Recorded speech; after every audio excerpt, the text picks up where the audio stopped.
One of the things that Resolve does better than CapCut and programs like it that run on your phone is automatically sync up different files, or different video, different audio files, by listening to them, kind of, by the audio file itself, and lining it up precisely so that all of those files are in sync. Here's kind of what I mean. So, here we have an interesting problem. I am recording this face cam,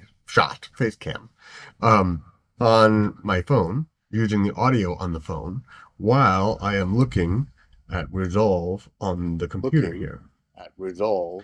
And I'm also recording my audio through this microphones on the computer. We can use the audio in those two tracks, the audio from the camera and the audio from the computer, to sync these two video files which don't have any visual reference, to make it easy for us to sync them. Here's how. So the first thing I'm going to do is I'm going to make a new timeline in this little example. I'm going to call it Easy Sync. And now here I have my desktop recording that has the better audio on it. So I'm going to make that the base layer here, because in this case my face shot is going to usually be going over the desktop.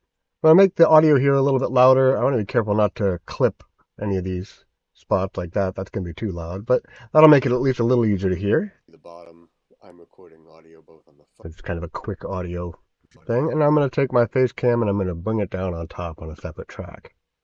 Make that audio track a little bit bigger so we can see it as well. Just, you don't have to do this, but it helps. So now you can see here in the audio track, there's this kind of pattern to the sounds. And you can see this similar pattern here. So if you really wanted to, you could kind of line these up, zoom in, and then get it real precise, really as close as possible. And that'll probably work. But there's a much easier way to do this. I'm going to let the computer do all the thinking. So I've dragged these two files down into my timeline. I'm going to select them both, right click, and go to Auto Align Clips by Waveform. Done. So now if we play this, you'll hear that the audio is almost perfectly in sync. Here we have an interesting problem. I am recording this face shot. Now you'll hear there's this like slight doubling effect, and that's because the precise timing of how the camera caught the audio and how the computer caught the audio is just ever so slightly off, and it's kind of hard for the computer to work that precisely. But it's close enough to get my demonstration in Resolve and my video face cam in sync with what I'm saying and what I'm doing. So then we just go ahead and we mute the audio that I don't want. And I'm also recording my... So we can then, just to show you how this works, go to our video tab here. We'll make the face cam smaller, push it off to the side, someplace where it's not going to be covering anything too important. That's always an issue with things like this. There we go.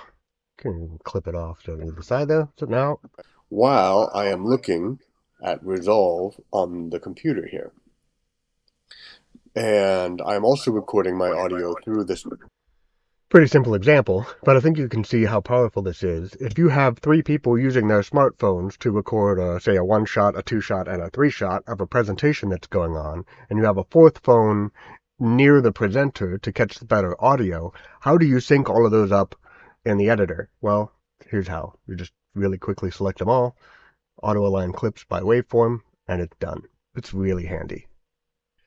Another advantage that using Resolve has over editing on a phone is shortcut keys or hotkeys, or just using a keyboard to have many different functions at your fingertips, literally. Without having to, push buttons here and push buttons there. Of course, the interface is set up so that you can push buttons here and there if you prefer to work that way, but check this out.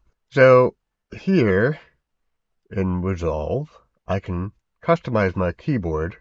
Let's say split is what I'm looking for. Being able to split a clip is very important, and you can see here I have that mapped to the backslash key.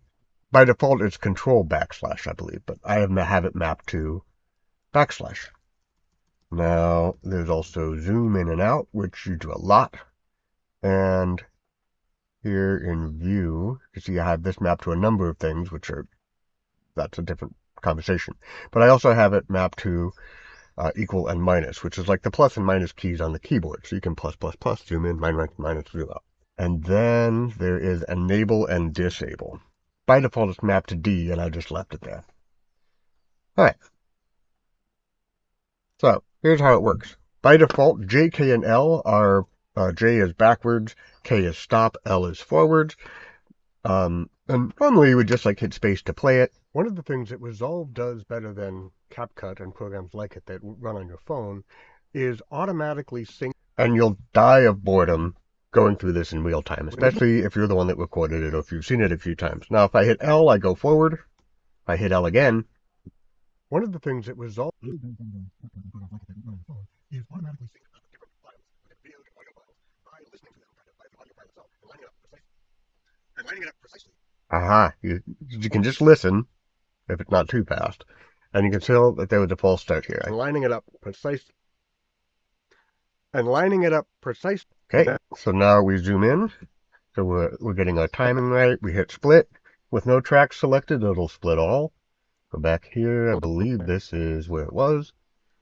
Grab them, and then hit the delete key, which deletes the file that you have selected and moves everything together. Now we'll check that. Kind of, by the audio file itself, and lining it up precisely. Good enough. Oh, there was a stutter there too, I think. Files are in sync. Here's kind of what I mean. Not too bad, but we can cut it out anyway. So that's about there. Zoom in a little closer. Let's see. Here's kind of what I mean. I think it's here. Delete that. All of those files are in sync. Here's kind of what I mean. So. Okay, so now we're supposed to be looking at the other camera, right? So we'll select only the face cam track here, split it, go to the end of where you can kind of see with the audio here, where the other, right about there, split it, and then hit the D key to disable the face cam, and now we're looking at the camera underneath.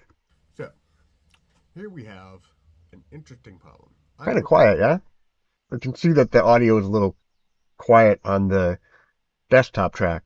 So I'm going to use the up arrow to go back to the last cut, select the audio track, split it, down arrow to go to the next cut, split the track again, and now I've isolated the part of the audio track that's quiet. And you see in here, real careful, there's a line that you can just grab and drag up until it looks about the same. So let's check the volume so that all of those files are in sync. And I'm also recording my audio through this. Okay, the sound is very different, but it's about the same volume. So you can see how quickly you can go through something like this. If I can see here at the end, there's some more audio that needs to be brought up, so I can zoom in real quick. See where it starts. I don't want. And on the computer. Right there. Then zoom out real quick. Goes all the way to color. Push it off to the side, someplace where it's not going to be covering anything. It's all pretty quiet, so but let's see. Oh, not everything. I just want this track. There we go. Make that all a bit louder. Although I can tell that this is me speaking in the room. Here we'll make. Alright, so this needs to be cut there, and looks like there. Now,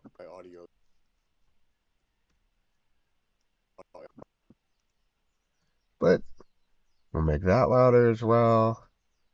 And go back and make this one louder. This would have taken forever on a phone. Just saying. Hotkeys are magic once you get them down. So this kind of workflow kind of grows with you as an editor. The more you edit, the more you do things a certain way. Like, for example, other people, instead of disabling this section of video, they would just hit backspace and delete it. I tend to disable it in case I need to make little timing changes, or in case there's a section in there that I later want to cut out and bring back. That's just the way I work.